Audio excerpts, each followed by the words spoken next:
welcome to all of you once again in my channel which is named Focus to Education with Priyamvada. तो हमने पिछले video में, अपने lecture video में कुछ टॉपिक्स यूँ हैं जिनको कवर कर लिया था। जैसे कि यूनिट फर्स्ट, किसकी यूनिट फर्स्ट हमने कवर की थी?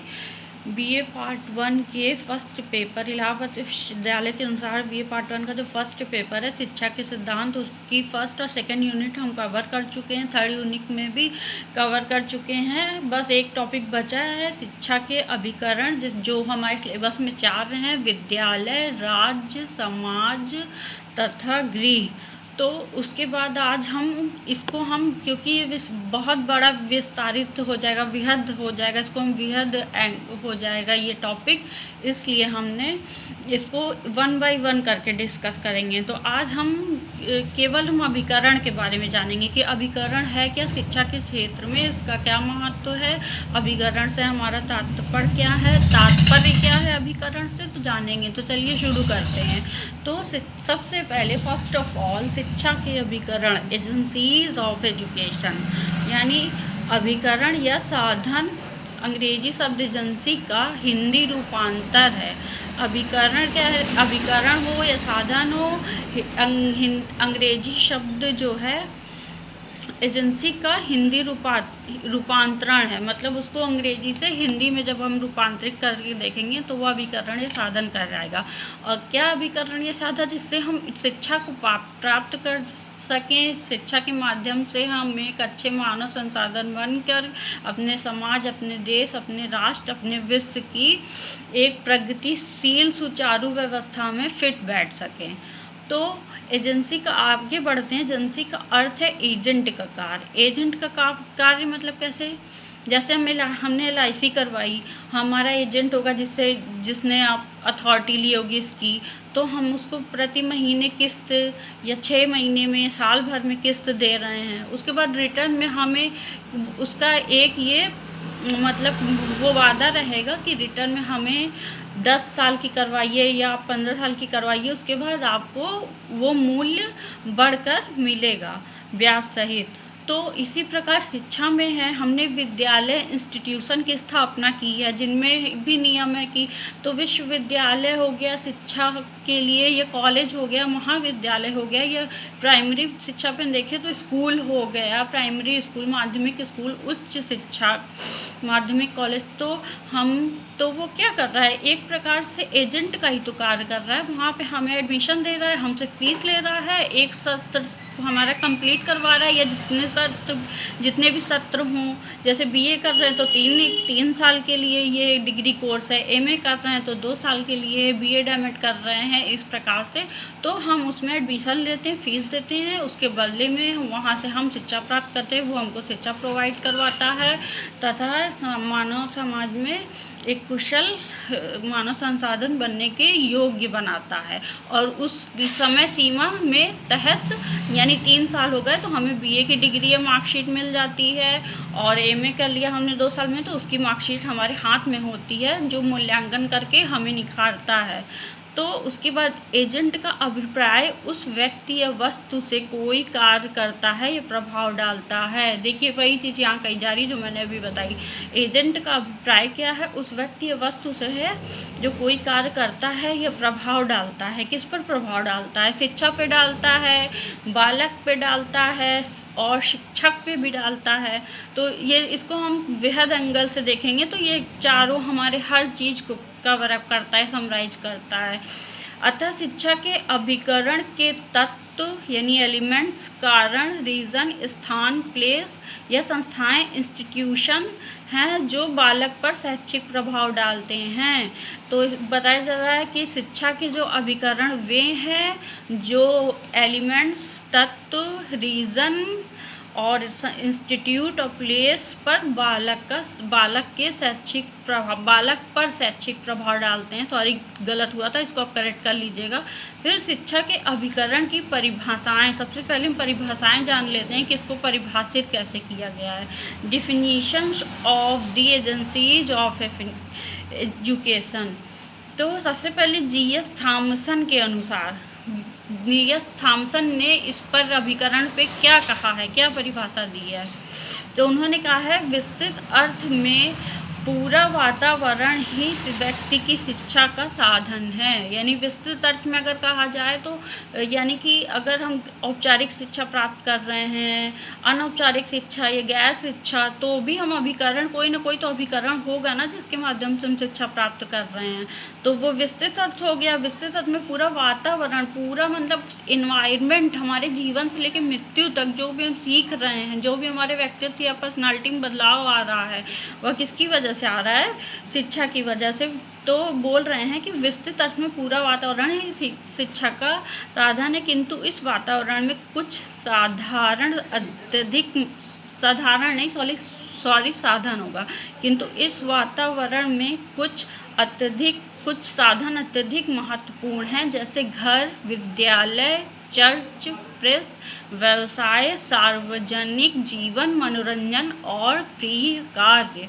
यानी हम घर के माध्यम से या विद्यालय में एडमिशन लेते हैं तो उसके माध्यम से, चर्च या प्रेस है, प्रेस यानी मीडिया, उसके माध्यम से, चर्च हो गया उसके माध्यम से धार्मिक शिक्षा मिल रही है, व्यवसाय बिजनेस हो गया कुछ, या सार्वजनिक जीवन में जो कुछ भी है जिससे और मनोरंजन है, जैसे फिल्में हो गई हमें कुछ अच्छा संदेश देती हैं, तो मनोरंजन एवं प्रिय कार्य जो जिसके साधन से प्राप्त हो उसे हम क्या कहते हैं? शिक्षा के अभिकरण कहते हैं। तो ये हमने डेफिनेशन तो समझ ली। अब दूसरी डेफिनेशन क्या है? बी.डी. भाटिया के अनुसार, बी.डी. भाटिया क्या कह रहे हैं? समाज ने शिक्षा के कार्यों को करने के लिए जिन विशिष्ट संस्थाओं को विकसित किया है, उन्हीं संस्थाओं को शिक्षा का साधन कहा जाता है। यानी सरल शब्दों में कह रहे हैं कि समाज ने शिक्षा के कार्यों को करने के लिए, से हम शिक्षा के किसी भी कार्य को कर रहे हों, चाहे हम शिक्षा ले रहे हों, चाहे हम शिक्षा दे रहे हों, प्रोवाइड कर रहे हों,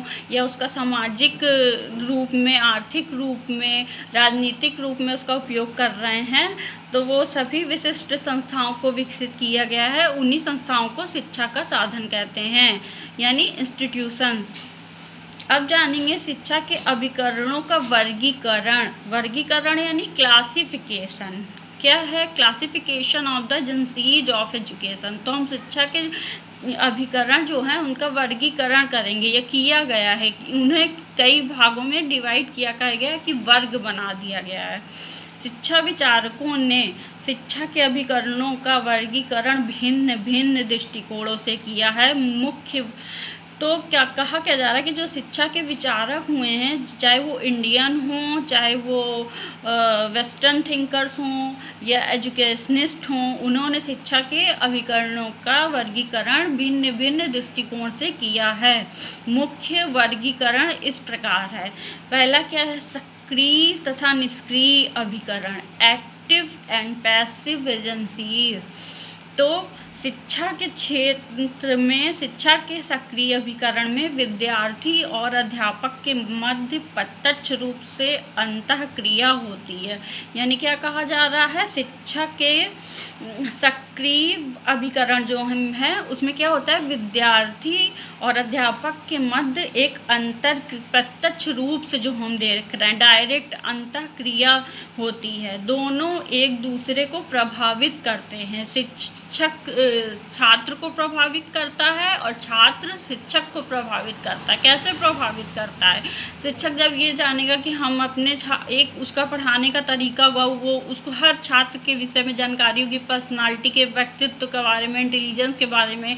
जैसे कोई मंद बुद्धि बालक हुए, विशिष्ट बालक हुए, तो उनको शिक्षा कैसे देनी उनके अनुसार से। तो इस माध्यम से शिक्षक ने प्रभावित किया। और बालक कैसे प्रभावित करेगा? अपनी जिज्ञासा के अनुसार कि शिक्षक ने उसको जो पढ़ा रहा है उसे अप्लाई कैसे कर रहा है, या जिज्ञासी हो कि वो कुछ पूछ रहा है, कुछ नया ताना बाना बुन रहा है, तो उसी को हम सक्रिय कहते हैं। शिक्षा के सक्रिय अभिकरण ये डायरेक्ट होते हैं। फिर है विद्यालय, परिवार, समाज, राज्य, धर्म आदि सक्रिय अभिकरण कहे जाते हैं। जैसा कि हमारे सिलेबस में ये हमें सक्रिय अभिकरण ही पढ़ना है, तो हम जान तो लेंगे सारे अभिकरणों को, लेकिन सक्रिय अभिकरण हमारे सिलेबस में है। विद्यालय, परिवार, समाज, राज्य, धर्म आदि सक्रिय अभिकरण कहे जाते हैं। शिक्षा के निष्क्रिय अब हमने सक्रिय तो जान लिया, अब हम निष्क्रिय को जानेंगे। शिक्षा के निष्क्रिय अभिकरण विद्यार्थी पर तो प्रभाव डालते हैं और उनके सीखने को प्रभावित करते हैं, किंतु बदले में उन छात्रों से स्वयं प्रभावित नहीं होते। यानी क्या कहा जा रहा है, शिक्षा के जो निष्क्रिय अभिकरण हैं वो विद्यार्थी को प्रभावित करते हैं, उसके ऊपर अपना प्रभाव डालते हैं और उनको सीखने को प्रभावित भी करते हैं कि वो सीखने कैसे सीखें, उनका डेवलपमेंट विकास कैसा हो, किंतु बदले में उन छात्रों से स्वयं प्रभावित नहीं होते हैं। इस प्रकार यह प्रभाव एक ही ओर पड़ता है। समाचार हो, पत्र हो, फिल्म हो, टेलीविज़न हो, रेडियो हो, प्रेस हो आदि को निष्क्रिय अभिकरणों के रूप में प्रस्तुत किया जाता है, किंतु बाद में चलकर जनमत से ये भी प्रभावित हो जाते हैं। यानी कि जब हम समाचार पत्र पढ़ते हैं तो वह हमें एक ही रूप से केवल हम प्रभावित हो रहे हैं ना, वो प्रभावित नहीं हो रहा हमसे, वो नॉन लिविंग है। फिर टेलीविज़न है, रेडियो के माध्यम से हम कुछ सीख रहे हैं, टेलीविज़न में हम कुछ देख रहे हैं, डिस्कवरी चैनल देख रहे हैं, तो उससे हमको भौगोलिक चीज़ों के बारे में ज्ञात होता है। तो इस प्रकार से तो अभिकरणों के रूप में प्रस्तुत किया जाता है, किंतु बाद में किंतु बाद में चलकर जनमत से ये भी प्रभावित हो जाते हैं। तो शैक्षिक अभिकरणों को सक्रिय और निष्क्रिय रूप में नितांत पृथक समझना ठीक नहीं है। तो क्या कहा जा रहा है, शैक्षिक अभिकरण जो हैं अभिकरणों को सक्रिय और निष्क्रिय रूप में नितांत पृथक समझना ठीक नहीं है। मतलब यहाँ ये बताया गया क्योंकि ये भी आगे चल के जनमत से ये भी प्रभावित होते हैं, तो ज़्यादा मतलब पृथक ये नहीं है, अलग नहीं, एक दूसरे से ये जुड़े हुए भी हैं आपस में। अब जो दूसरा है, पहले में हमने पढ़ा सक्रिय और निष्क्रिय अभिकरण, एक्टिव एंड पैसिव एजेंसी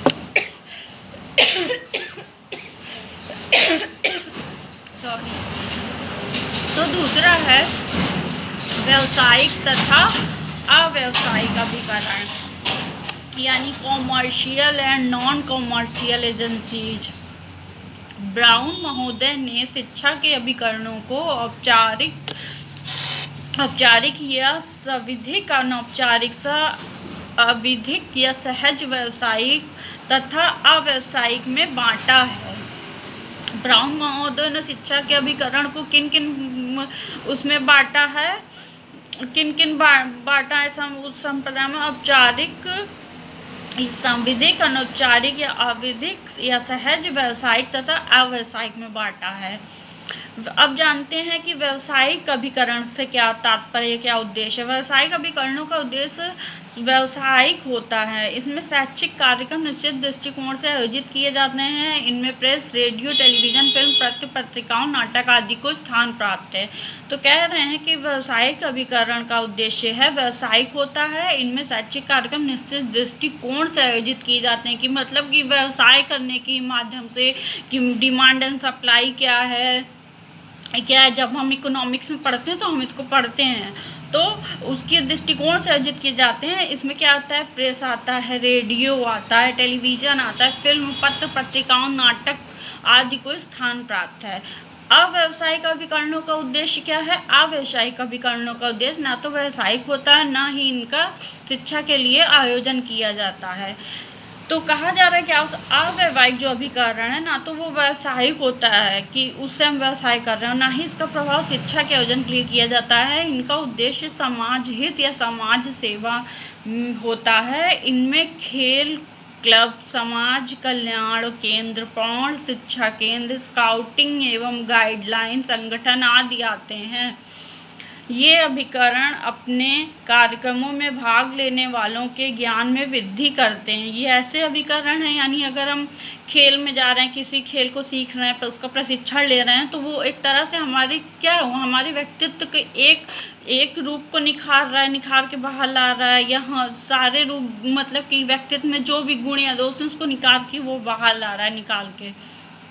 तो फिर है, इनका उद्देश्य समाज हित या समाज सेवा में होता है। फिर है ये अभिकरण अपने कार्यक्रमों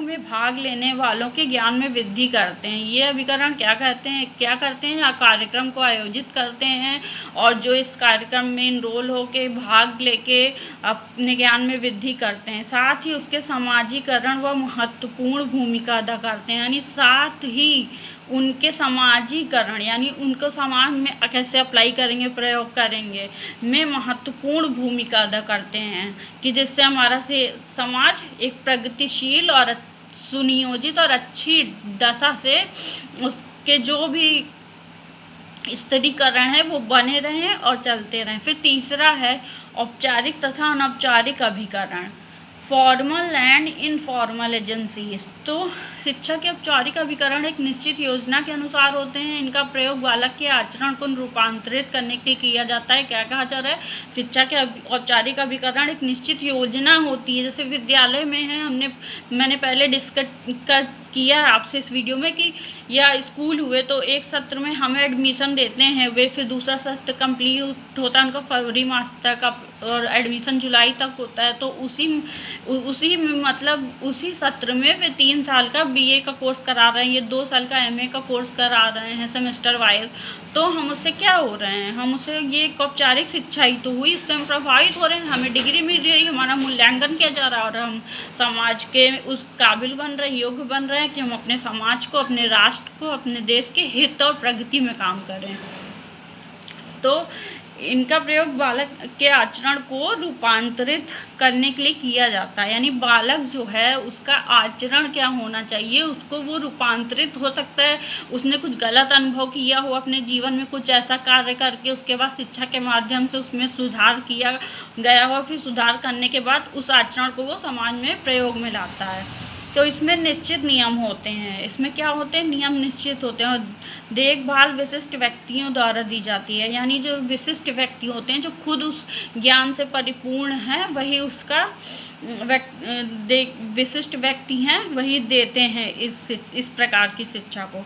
जॉन डीवी द्वारा शिक्षा के औपचारिक अभिकरणों को शिक्षा की सभी प्राय विधियां कहा जाता है। जॉन डीवी ने क्या कहा, प्रमुख समाजशास्त्री थे, द्वारा शिक्षा के औपचारिक अभिकरणों को शिक्षा की जो औपचारिक अभिकरण है शिक्षा की समीप्राय विधियां कहा जाता है कि मेथड है ये शिक्षा की। इनके अंतर्गत विद्यालय का महत्वपूर्ण स्थान है। शिक्षा के अनौपचारिक अभिकरणों का विकास स्वाभाविक रूप से होता है। इनकी ना तो कोई योजना होती, ना ही कोई निश्चित नियम होते। मतलब शिक्षा के जो अनौपचारिक अभिकरण होते हैं, जैसे हम जीवन पर्यंत चलने वाली अगर शिक्षा जान लें तो ये हम कहीं से भी हासिल कर सकते हैं। इनकी ना तो कोई योजना होती है, ना ही कोई निश्चित नियम होते हैं। जैसे कि कुछ भी हो गया, अभी हमने पढ़ा, समाचार पत्र हो गया, टीवी हो गई, ऐसे ये बालक के आचरण का रूपांतरण करते हैं। पर रूपांतरण की प्रक्रिया ज्ञात, अप्रत्यक्ष, सहज तथा आकस्मिक रूप से होती है। क्या होती है प्रक्रिया, अज्ञात होती है, जिसका हमें पता नहीं होता। प्रत्यक्ष रूप से डायरेक्ट नहीं होती कि विद्यालय में एडमिशन लिया, शिक्षक या छात्र हैं, वो शिक्षक शिक्षा दे रहा है, छात्र शिक्षा ले रहा है, तो ऐसा नहीं होता है। सहज आकस्मिक रूप से होती है। इसके अंतर्गत परिवार, धर्म, समाज, राज्य, रेडियो, समाचार पत्र, खेल के मैदान, दल, गुट, युवक समूह आदि आते हैं। तो डीवी एक प्रसिद्ध शिक्षा शास्त्री भी थे, समाजशास्त्री होने के अलावा। तो डीवी ने शिक्षा के अनौपचारिक अभिकरणों को औपचारिक अभिकरणों की अपेक्षा अधिक महत्व दिया है। डीवी ने किसे महत्व दिया है, शिक्षा के औपचारिक अभिकरणों को अनौपचारिक अभिकरणों को औपचारिक अभिकरणों की अपेक्षा अधिक महत्व दिया है और लिखा है कि बालक दूसरों के साथ रहकर अनौपचारिक ढंग से शिक्षा प्राप्त करता है और साथ रहने की प्रक्रिया ही शिक्षा देने का कार्य करती है। यानी कि जो साथ हैं हम समाज के, तो वही शिक्षा देने का कार्य करती है। यह प्रक्रिया अनुभव को विस्तृत करती है और कल्याण की प्रेरणा देती है। कथन और विचार में शुद्धता और सजीवता लाती है। यानी ये प्रक्रिया क्या करती है, हमारे प्रक्रिया अनुभव को विस्तृत करती है। हम अनुभव द्वारा सीख रहे हैं और कल्याण की प्रेरणा देती है कि हम समाज का, व्यक्तियों का, सभी का कल्याण करें। यह कथन और विचार में शुद्धता और सजीवता लाती है। यानी क्या लाती, शुद्धता, हमारे विचार शुद्ध हों और सजीव हों। अनौपचारिक साधनों का प्रभाव बहुत गहरा और व्यापक होता है। अनौपचारिक जो साधन है उनका प्रभाव बहुत ही गहरा और व्यापक होता है। ये चरित्र और मस्तिष्क के प्रत्येक पहलू को प्रभावित करते हैं, यानी हमारे कैरेक्टर को, हमारे माइंड को, उसके जो प्रत्येक पहलू हैं, जिस एंगल से देखें शिक्षा के क्षेत्र में, उसको प्रभावित करती है। जाने अनजाने ही आदतों, व्यवहारों, रुचियों और दृष्टिकोणों का निर्माण करते हैं। जाने अनजाने ही या तो प्रत्यक्ष या अप्रत्यक्ष रूप से हमारे व्यवहारों में, आदतों में हमारी रुचियों, दृष्टिकोणों का निर्माण करते हैं। ये बाहरी दबाव का प्रयोग करके बालक की स्वतंत्रता पर अंकुश नहीं लगाते हैं। इस प्रकार बालक इनके माध्यम से सहज रूप से शिक्षा प्राप्त करता है।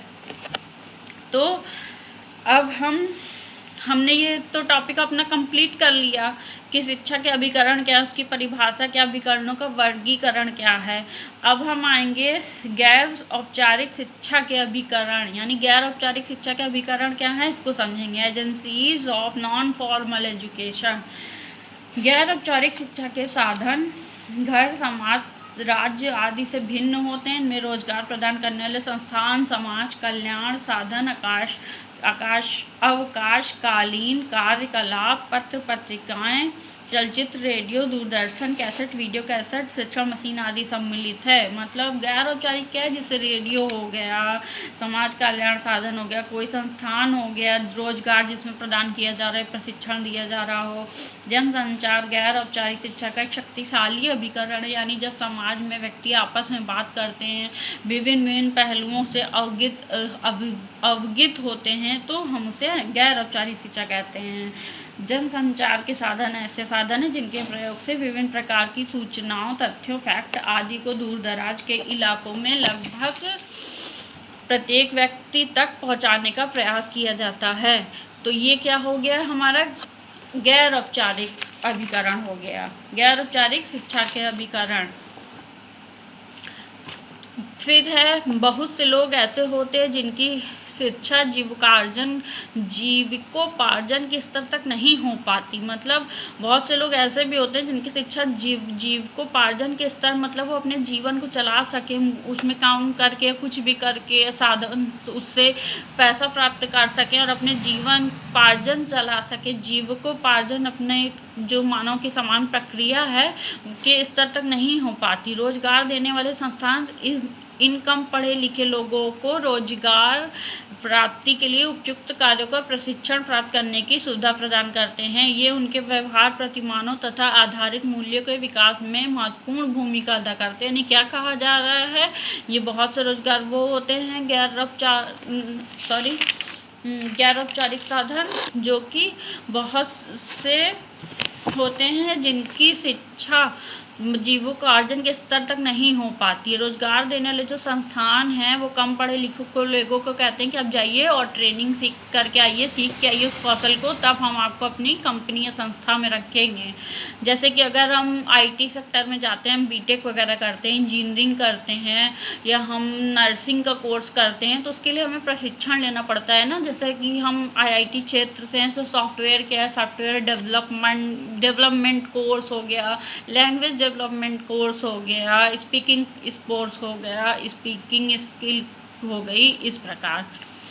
तो स्वतंत्र भारत में अनेक समाज कल्याण केंद्र खुले हैं। ये निजी तथा सरकारी संगठनों के रूप में कार्य करते हैं। स्वतंत्र भारत में क्या, अनेक समाज कल्याण खुले हैं, ये निजी तथा सरकारी संगठनों के रूप में कार्य कर रहे हैं। इन साधनों में red cross, rotary, Lions international, स्वैच्छिक शिक्षा संगठन आदि प्रमुख है।